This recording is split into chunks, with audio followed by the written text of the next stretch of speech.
What a wonderful 3 months for your everyday football fan.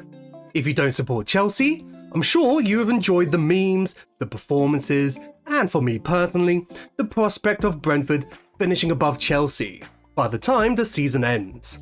However, all good things must come to an end, as Rosenior has been sacked 3 months into his role as Chelsea manager. Obviously, nothing went well under Rosenior at Stamford Bridge. However, I can't help but feel there have been so many issues under his stewardship that it deserves a video. So join me as you not only respect the ball and huddle on the centre circle of the pitch, but also explore why it did not work out well in the end for Liam Rosenior as Chelsea manager. Be sure to like and subscribe and comment your favourite part of Rosenior's tenure at Chelsea. So firstly, the most glaring reason why it did not work out: results. Their recent 3-0 defeat at Brighton was the 5th consecutive Premier League game without scoring, their worst run since 1912. Before his sacking on the 22nd of April, in 8 matches in all competitions, Chelsea have lost 7.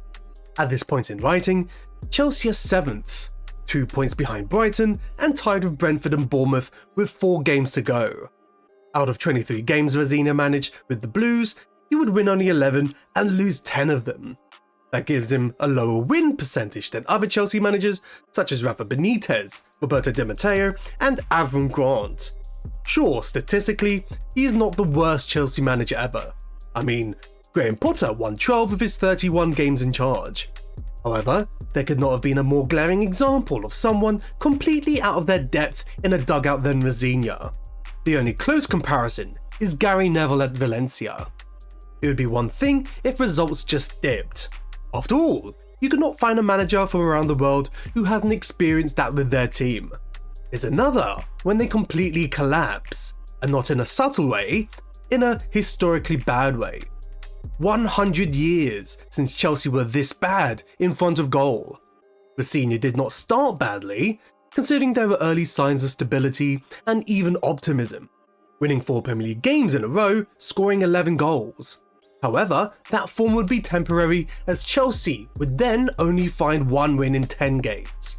Rosenior now leaves Chelsea with their Champions League qualification potentially slipping away rapidly. When the Chelsea team goes 5 games without scoring, you're not in a rough patch, you're in a crisis. Next, another glaring issue we have to look into is the tactical issues and lack of identity under his tenure. Looking at Chelsea's recent games, if you asked any player what their role was or what they were trying to do, they probably couldn't explain. Throughout the 3 months under Rosenior, Chelsea was implementing a possession-heavy build-up system with a structured positional play approach and controlled progression from the back. As someone who has had stints at management in the past, to a degree, even with Derby under Wayne Rooney, it never translated into elite effective football. If recent results convey anything, it is that Chelsea looked overcoached in build-up but undercoached in the final third. The team passed the ball slowly, attacks broke down even before becoming dangerous, Garnacho has had a good hand in that, and players looked unsure when to enter attacking zones. Looking at the stats, they're 6th in the rankings for shots per match. Not bad, but considering they're behind the Big 4 and Bournemouth, it clearly isn't enough. There is a lot of micromanaging in the structure of the team, but hardly any threat. Also, there is a lot of inconsistency in formations and player roles. With all the unrest on and off the pitch, players struggle to build rhythm, never allowing partnerships to build and creating unclear roles. Considering Chelsea are close to acquiring 10,000 footballers on their wage bill, you would think they have plenty of quality and depth, considering elite teams rely on automation and repetition. But instead, Chelsea under Rosenior looked like they were still learning the system week by week. This then leaves us with a question. What kind of team is Chelsea under Rosenior? One who respects the ball? The one who separates football buzzwords? One that uses the word process 8 times in 16 seconds before the Brighton game? The answer? Vague at best. Chelsea weren't a high-pressing side, nor a counter-attacking side. Not a dominant possession machine or defensively elite side. In dominating the ball but creating nothing, having a vague game plan, and instilling a system which doesn't fit the squad, you have players who doubt the project of the club, air their discrepancies by hinting moves away, and become a side operating without direction, which is exactly what Chelsea have become. In order to succeed as a football manager, you need the backing of your dressing room. If tactical issues explain why performances declined, then it is quite possible that by losing the dressing room, everything collapsed so quickly. According to the Sun newspaper, there were big-name players for the team who lost faith in Rosenior, more so after being blasted by their manager in response to the performances on the field. I'm very angry! From intensity, discipline, and execution of tactics, believing in your manager is everything. That is why the best who managed Chelsea in the past won silverware with the squad they had. A source from Team Talk wrote a blog on how the Chelsea hierarchy were growing concerned that Rosenior has lost the confidence of the dressing room, while The Guardian wrote about how his tactics were coming under increasing scrutiny from all cylinders. Probably the most damning piece of information was of senior players remaining quiet during team meetings, instead of sharing their opinions. If senior players remain silent, there is a clear alignment in a loss of leadership, and thus leads to a loss of control. What probably didn't help at all was Rosenior talking to the public, criticising his players' attitudes and efforts after the recent defeats, pointing out failures in duels and headers, and damning specific performances make players feel exposed, breaking down trust and developing an us versus him mentality. Obviously, it is 11 players on the pitch finding a result at the end of the day, but I'm sure that I can speak for every footballer when I say, you don't become a footballer to lose football games. Squad rotation, such as the recent goalkeeper change against Brighton, selection decision, and a lack of opportunity for certain players have been highlighted by players under Chelsea that made working under Rosenior near impossible. Under him, a broken environment, reports of player indiscipline, and a lack of unity, respect and control were clear as day to see. With all of this in mind, it leads to a classic case of poor man management and public communication. Again, this isn't Rosenior's first day in a dugout. Rosenior really was a deer in the headlights. In the beginning of his time with Chelsea, he would be open in how he wants to be portrayed by the media, the players, and fans, talking about how his priority was, quote, connection, openness, honesty, transparency, and trust, end quote. He also emphasized that, quote, the first word I put to the players was trust, end quote. Evidently, he intended a communication-heavy leadership style. However, saying something is different than doing it. And by the time he was sacked, he would criticize effort levels, question professionalism, and highlight failures in basic duels, an intensity for the public to see and hear. According to Mike Keegan, chief sports reporter for the Daily Mail, revealed how some of the Chelsea players were baffled by his tactics, leaving them bewildered at how things could have gotten any better. Described as a David Brent impersonator, LinkedIn manager, Rosenior would be emotional in his post-match interviews, emphasize on disappointment and frustration, and after defeats, his tone would switch to being explosive, frustrated, and angry. Honesty is a good policy to have in all walks of life, but at Chelsea, it created media instability, player scrutiny, and increased internal pressure.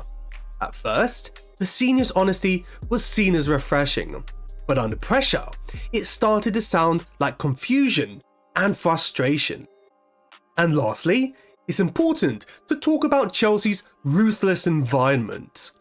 Under Abramovich, Chelsea had a strictly elite mindset for players and managers to succeed at the very top consistently. As much as nearly all Chelsea fans agree, when Ancelotti was sacked in a dugout against Everton, it was an entirely wrong move from Roman, but it showed how elite you had to be consistently. If Rosenior was a manager during that era, he would not have lasted the first game. Now, under the current ownership structure, there is still a high turnover of managers, but ones who are not even close to elite, aside from Thomas Tuchel, who would find his marching orders not long after BlueCo took control. Potter, Pochettino, Maresca, all would find a foot in this system, but would not last long. Having a project-based recruitment system with limited patience for poor runs is definitely not how to run a football club. Even with a recruitment method of buying footballers under the age of 23, still finding their peak and selling them on for profit, performance expectations are obviously Champions League level. This then comes as a result of Rosenior sacking, as Champions League qualification is near enough impossible.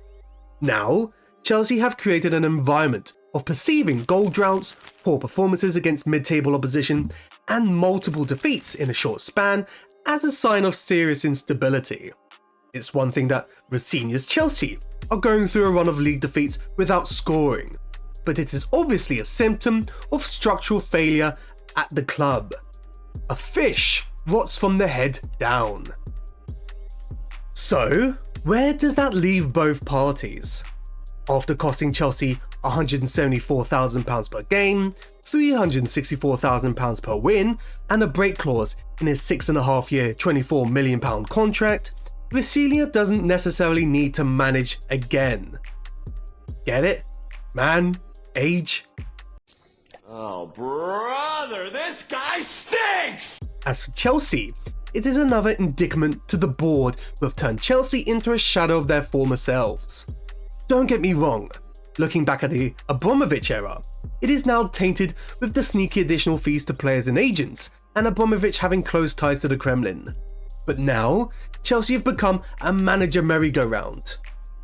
Or at least more so, who aren't even elite, let alone great. On the surface, Rosenior's Chelsea tenure looks like a simple managerial failure.